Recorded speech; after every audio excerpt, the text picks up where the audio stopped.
It's Boats and Boating, Fish and Fishing. You're on the dock with Rick Smith, brought to you by Marine Outlet of Temple, your Central Texas Just Add Water boat dealer for Humminbird Electronics. This includes GPS units, fish finders, and depth finders, perfect for all your boating needs.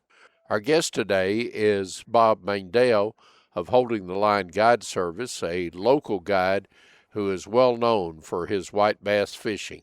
Co-host of On the Dock Radio, Billy Conway, assisted in the interview. I know you're big into bass fishing and so forth.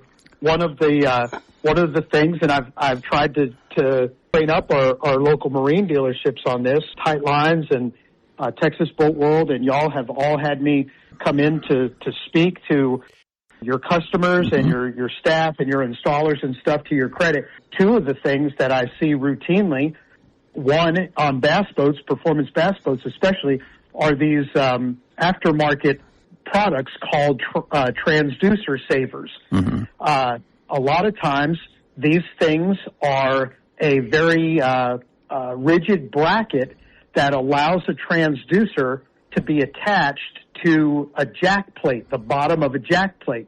Well, if the goal is protecting your transducer, that product is great. But if the goal of using your sonar is to find fish, it's terrible because it locks your position, your sonar transducer, into a position and it cannot be leveled. It's stuck at whatever angle your jack plate bottom bracket happens to be fastened to your transom at.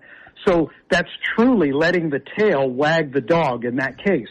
And so I've shared that with all of our local marine dealerships, and everybody's aware of that. Rick, to your point, to springboard off that thing about high-speed performance, very rarely is a well-adjusted sonar transducer useful for finding fish going to give you good performance for finding bottom at high speed. And in that case, that's what secondary shoot-through-the-hull transducers are for. These are the old-school round puck-style transducers that do 2D sonar only, and instead of being exposed in the water to the cavitation that occurs when an object moves rapidly through the water, these are attached to the inside of the hull, typically back in the sump, using a puddle of bubbleless epoxy, and they physically shoot through the fiberglass and the resin of the hull and allow you to read bottom even at high speed. It's not an awesome readout, but at least it gives you a sketch or a profile of the bottom. You can tell whether you're in 8 feet or 80 feet, and you do have some reading and some confidence there.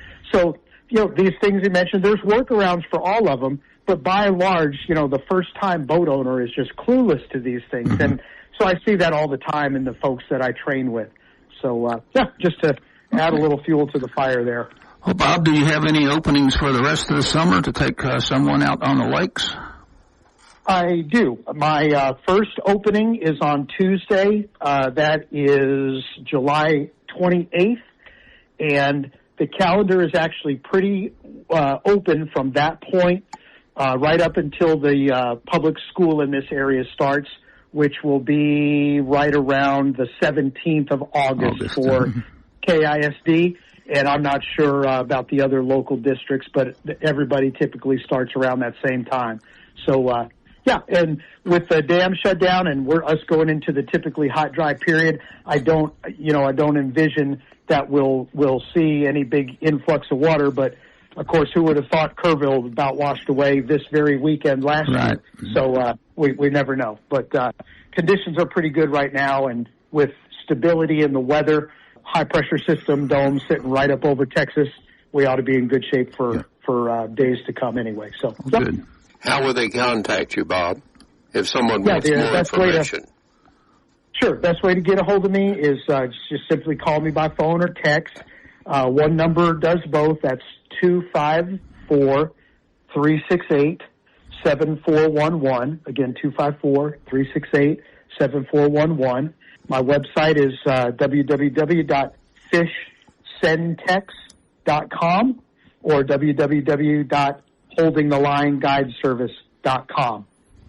There is an updated calendar on there, although there is no online booking mechanism, because my preference is to always talk with people before I book a trip with them. I want to make sure what I'm offering is what they are truly after, and not have any surprises when people show up at the dock because they didn't realize we did catch and release, or they didn't realize I don't use bait casters, or they don't realize we don't use live bait, or we don't fish for a certain species of fish. I want to work all that out before they ever put any deposit money down. So they'll need to talk with me in person or by text to book a trip. Very good. Yes, sir. All right. Well, thanks for having me once again, fellas. Okay. Appreciate it. Take care. Thank you, Billy and Bob, for that interview. Until next time, this is Rick Smith wishing you clear horizons, fair winds, and tight lines.